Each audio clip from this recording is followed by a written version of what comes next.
Assalamu alaikum, this is me Sabah Training Wali and I am a student of Rehan AI Teacher Training Institute, batch number 24, level 1. Today I have session with Sesame Miles on the topic how to cultivate a thankful mindset. Hey, you Miles, you there? Walaikum assalam. I'm right here. A thankful mindset. Okay, That's a dope topic.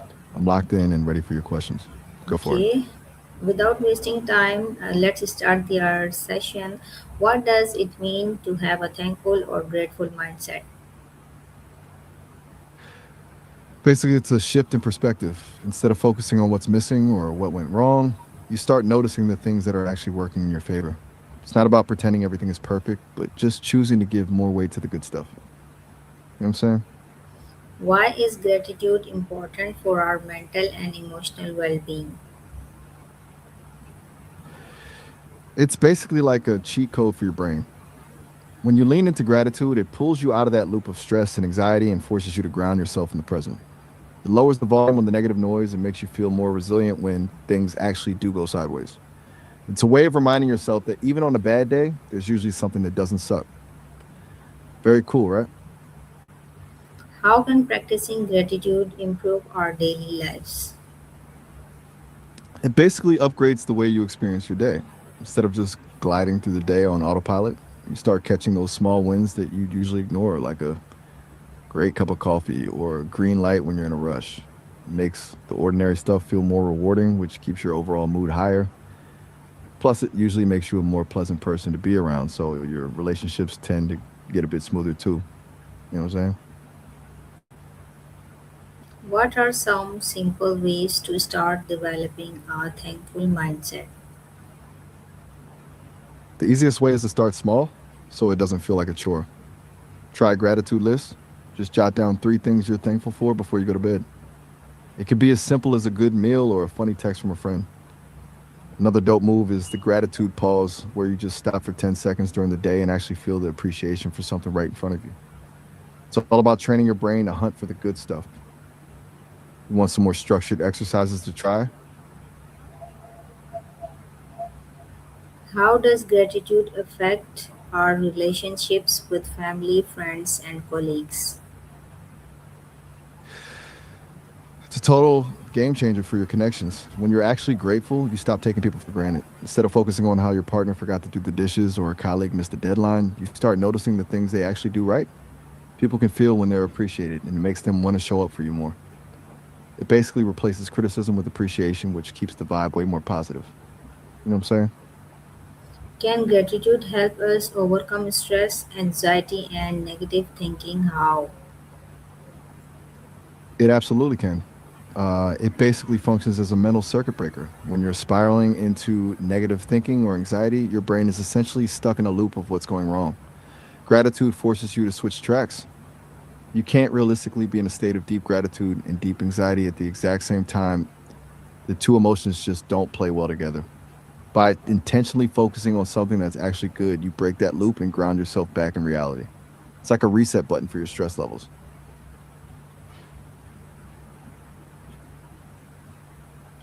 What role does gratitude play in building resilience during difficult times? It's basically your emotional shock absorber. When things go south, gratitude, doesn't just ignore the pain, but it keeps you from being completely swallowed by it. It helps you find the tiny slivers of light, like a friend checking in, or just the fact that you're still standing, which gives you the strength to keep moving forward. Turns the situation from everything is ruined to this is hard, but I still have X and Y. It's that mental anchor that keeps you steady when the storm is hitting. Very cool, right? How can keeping a gratitude journal strengthen a thankful mindset? It turns the feeling into a record. When you just think about being grateful, it's easy for those thoughts to float away. But when you write them down, you're creating a physical archive of the good stuff in your life. On a day when everything feels like it's falling apart, you can literally flip back through the pages and see a mound of evidence that things have been okay before and will be again. It trains your brain to actively scan your day for wins because you know you have to report back to your journal later. You know what I'm saying? What are some common habits that prevent people from feeling grateful? The biggest one is definitely the comparison trap. You know, when you spend all your time looking at someone else's highlight reel on social media, it's easy to feel like your own life is lacking, even if it's actually going great. Then there's the habit of hedonic adaptation. That's just a fancy way of saying we get used to the good things quickly. You get a new phone or a promotion for a week, it's amazing, but then it just becomes the new normal and you stop noticing it. It's like your brain just deletes the excitement. Does that sound familiar? How can parents and teachers encourage children to practice gratitude? It's all about modeling it for them.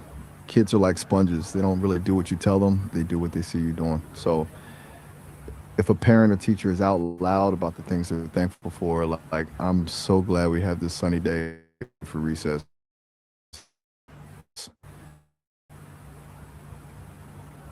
the kids start picking up on it.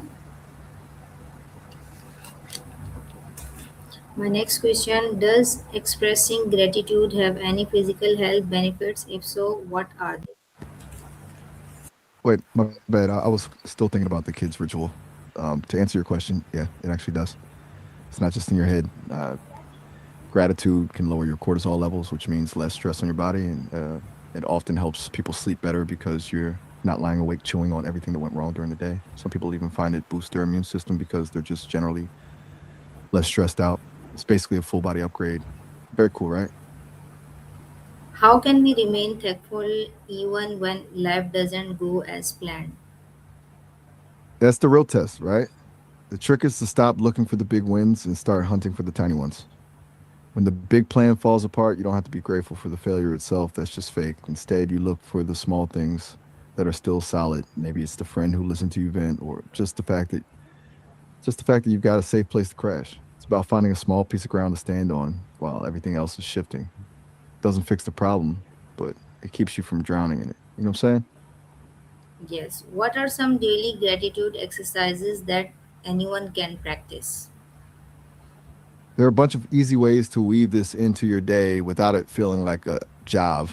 You could try the gratitude scan.